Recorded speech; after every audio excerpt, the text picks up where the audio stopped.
Assalamualaikum warahmatullahi wabarakatuh. My name is Dina Amelia, NPM 254111144. In this post, I will explain the material from the Business Communication course on Business Ethics. Selanjutnya, materi kedua dalam komunikasi bisnis yaitu adalah etika bisnis. Di sini saya akan menjelaskan sedikit tentang apa itu etika bisnis. Oke, pengertian dari etika bisnis tersendiri ini adalah etika bisnis adalah seperangkat nilai, norma, dan prinsip moral yang menjadi pedoman dalam menjalankan kegiatan bisnis agar berjalan secara jujur, adil, dan juga bertanggung jawab. Nah, dalam komunikasi bisnis juga, etika ini sangat penting untuk mengatur bagaimana seseorang ini menyampaikan pesannya secara sopan, profesional, dan tidak merugikan pihak lain. Selanjutnya kita masuk ke pentingnya etika dalam komunikasi bisnis. Di komunikasi bisnis, etika itu sangat penting ya, di mana itu kita bisa membangun kepercayaan atau trust, menjaga reputasi sebuah perusahaan, lalu kita juga bisa menciptakan hubungan kerja yang baik gitu. Lalu menghindari konflik dan juga kesalahpahaman, dan yang terakhir kita juga bisa mendukung keberlangsungan bisnis jangka panjang. Selanjutnya tentang prinsip-prinsip etika bisnis. Ada 5 dalam prinsip-prinsip etika bisnis ini. Yang pertama, kita ada yang namanya kejujuran atau honesty, di mana kejujuran ini menyampaikan informasinya harus secara benar dan tidak menipu banyak orang. Lalu yang kedua, tidak lain tidak bukan kita juga ada tanggung jawab atau responsibility, di mana ini harus bertanggung jawab atas keputusan dan juga tindakan bisnisnya. Lalu yang ketiga, kita ada keadilan atau fairness. Memperlakukan semua pihak itu harus secara adil. Lalu yang keempat ada integritas, konsisten antara perkataan dan juga tindakan. Lalu yang kelima, kita ada loyalitas, menjaga kepercayaan perusahaan dan tidak menyalahgunakan sebuah informasi. Tidak hanya prinsip saja, tapi komunikasi bisnis itu ada beberapa etikanya. Yang pertama, itu kita harus menggunakan bahasa yang sopan, di mana kita harus menghindari kata-kata yang kasar dan juga tidak profesional. Lalu kita juga harus jelas dan tidak menyesatkan, di mana informasi yang disampaikan itu harus akurat dan sangat mudah dipahami. Lalu yang ketiga itu cara menghargai lawan bicara kita.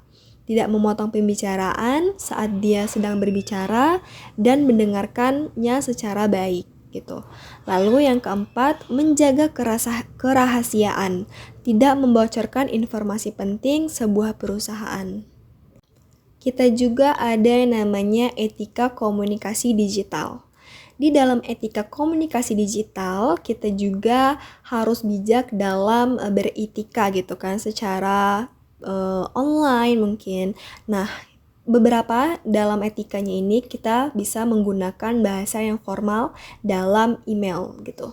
Dan juga kita bisa tidak untuk menyebarkan hoax karena banyak banget di luar sana kita percaya saja gitu dengan berita-berita yang hoax. Nah, lalu yang ketiga itu perhatikan waktu dalam mengirim pesannya. Lalu yang keempat, hindari spam atau pesan secara berlebihan, karena itu bisa saja membuat si penerima pesan itu tidak nyaman. Lalu yang terakhir kita harus jaga privasi data. Nah, di dalam etika bisnis juga kita ada yang namanya pelanggaran. Apa aja sih contoh dari pelanggaran etika bisnis? Oke, yang pertama, menyampaikan informasi palsu atau yang bisa kita bahas tadi sebelumnya hoax gitu ya. Lalu kedua, menipu pelanggan. Oke, itu banyak banget terjadi di luar sana, apalagi dalam belanja itu penipuan itu sangat banyak sekali. Lalu yang ketiga, menyebarkan data rahasia. Lalu berkomunikasi tidak sopan. Nah, itu termasuk pelanggaran. Lalu ada pun plagiarisme. Apa sih plagiarisme itu? Itu seperti menjiplak atau meng-copy paste sebuah karya punya orang lain. Itu termasuk pelanggaran dalam etika bisnis. Dampak pelanggaran dalam etika bisnis. Apa aja sih dampak-dampaknya gitu kan? Dampaknya ada beberapa, yaitu kepercayaan pelanggan itu menurun ketika kita punya toko tetapi kita tidak amanah. Nah, kepercayaan pelanggan itu bakal menurun gitu. Lalu reputasi perusahaan juga bisa rusak dan bisa terjadi konflik internal dan juga kerugian finansial tentunya. Dan yang terakhir bisa berujung pada masalah hukum. Cara menerapkan etika bisnis. Ada beberapa cara, ada 5 cara dalam menerapkan etika bisnis. Yang pertama, itu selalu jujur dalam komunikasi, menghormati semua pihak, menggunakan bahasa yang profesional dan baik, mematuhi setiap aturan perusahaan, dan berpikir sebelum berbicara. Peran etika dalam kesuksesan bisnis. Bisa ada 4, yaitu membangun citra yang positif, meningkatkan loyalitas pelanggan, lalu yang ketiga menciptakan lingkungan kerja yang sehat, lalu yang keempat meningkatkan kinerja sebuah perusahaan. That's all I can explain. That concludes my explanation of the business ethic material. Thank you so much. Wassalamualaikum warahmatullahi wabarakatuh.